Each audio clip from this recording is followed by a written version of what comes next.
आप देख रहे हैं फाउंड टीवी।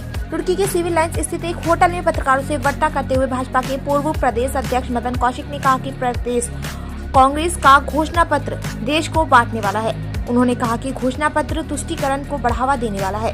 कांग्रेस हमेशा तुष्टीकरण की राजनीति करती है। उनके घोषणा पत्र से विकास हमेशा दूर रहा है। उन्होंने कहा कि उनके घोषणा पत्र में बहुसंख्यक बात नाराज है, जबकि अल्पसंख्यक को महत्व दिया गया है। कांग्रेस के आर्थिक सर्वेक्षण के बारे में उन्होंने कहा कि अल्पसंख्यक के लाभ के लिए है। इसके साथ ही उन्होंने कहा आर्थिक सर्वेक्षण बहन बेटियों का हक छीनने का काम करेगा।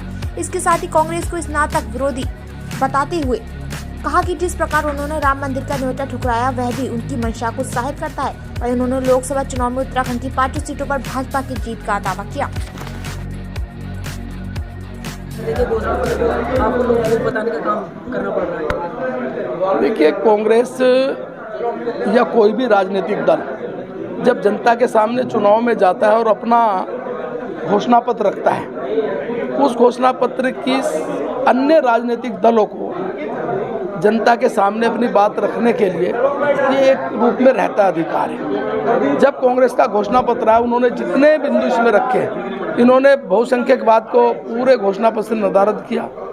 अल्पसंख्यकवाद को कैसे बढ़ा दे सकते हैं, इस विषय को रखा। इन्होंने घोषणा पत्र में आर्थिक सर्वेक्षण की बात की। उस आर्थिक सर्वेक्षण के रूप में आपने कहा कि हम घर गिनवाएंगे। 60 के दशक में भी कानून बनाया था, इतना पैसा % आप जमा करना पड़ेगा। यानी ये जो घोषणा पत्र है, ये बहुसंख्यकवाद को और अल्पसंख्यकवाद इस रूप में डिवाइड करता है। आपने कहा कि हम आरक्षण की सीमा 50% से हटाएंगे तो आप किन को आरक्षण देंगे? क्या धर्म के आधार पर आरक्षण देंगे आप? ये कांग्रेस ने एक बहुत बड़ा खेल है, जिसको भारतीय जनता पार्टी किसी भी रूप में जनता के सामने रखेगी। वो मल्लिकार्जुन खड़गे जी बोल रहे हैं स्टेरिंग का, मोदी सिर्फ झूठ बोल रहे हैं, भारतीय जनता पार्टी झूठ का एजेंडा अपना रही है और ऐसा कुछ नहीं है। भारतीय नजर आ रही है भारतीय जनता पार्टी इस देश के चुनाव में।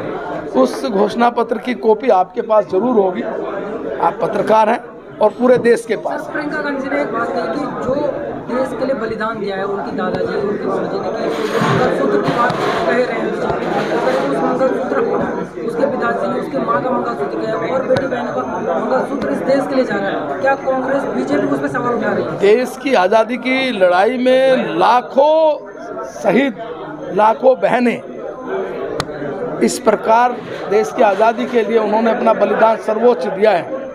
केवल एक परिवार ने नहीं दिया कि देश की आज़ादी के बाद एक ही परिवार और एक ही परिवार के बाद उसकी पीढ़ी रहेगी।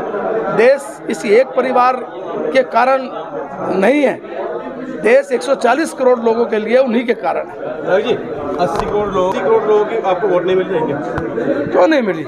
हमें मिल रही है। तो अगर वोट मिल रही है तो फिर उनके घोषणा पत्र को लेकर कितना बौखलाना क्या मानते हैं इसको लेकर? नहीं, अगर हम अपनी बात आराम से रख रहे हैं तो हमें रखने का अधिकार है। भाई, उन्होंने देश को बांटने का काम कर रहे हैं। हरिद्वार लोकसभा कितने वोट जीत रहे हैं? बहुत बड़े मार्जिन से, लगभग कितने? 19 से ज़्यादा वोटों से जीते। 19,000 2019 से ज़्यादा, उससे बड़े मार्जिन से हम जीत रहे हैं।